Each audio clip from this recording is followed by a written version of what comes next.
see what else we had here on the list.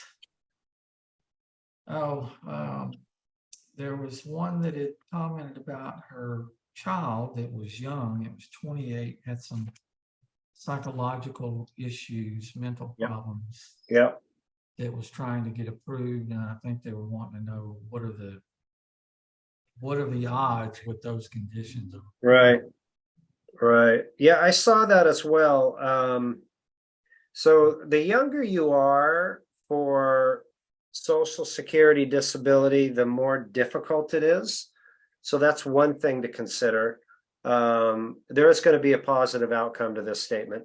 And then the second part is if you have, I'll call it self-reported conditions, like you may look fine, but you're not, and that could be brain health, anything to do with depression, PTSD, anxiety, bipolar, schizophrenia, any of those conditions.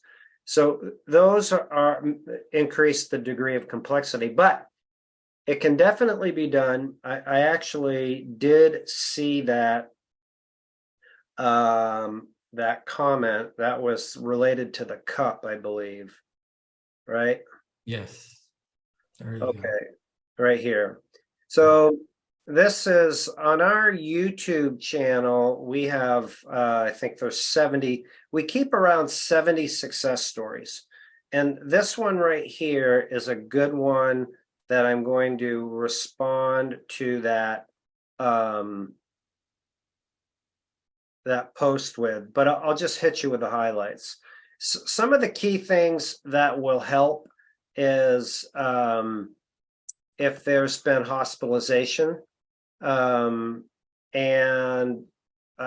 you know, for suicidal tendencies, hospitalization, or some other reason why there's needed to be hospitalization in addition to traditional treatment. And then really good doctors support on these cases will help make a difference. I'm just going to put this in here as good example because I'm good at doing one thing at a time. But if I try to type a lot and put that in there, it's going to get ugly. So again, can be done, needs to have the right key ingredients to it.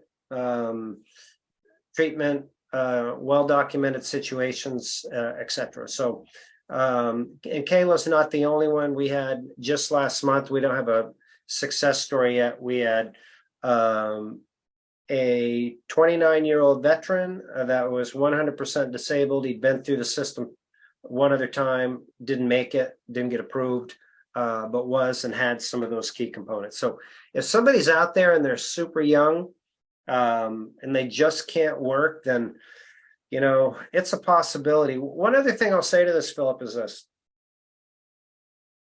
It's difficult to get approved because Social Security, in my opinion, looks at these cases as a price tag. So if you're going to pay somebody $20,000 a year in benefits and they're in their 20s, right, they could potentially be collecting that all the way up until their first, you know, as an alternate to collecting it when you're 62, right? So that's when you're 30s, 40s, 50s. So, right. So that's $600,000 plus Medicare. That's a lot of money off the top of the system. So that's part of the reason why they're, you know, they're scrutinized.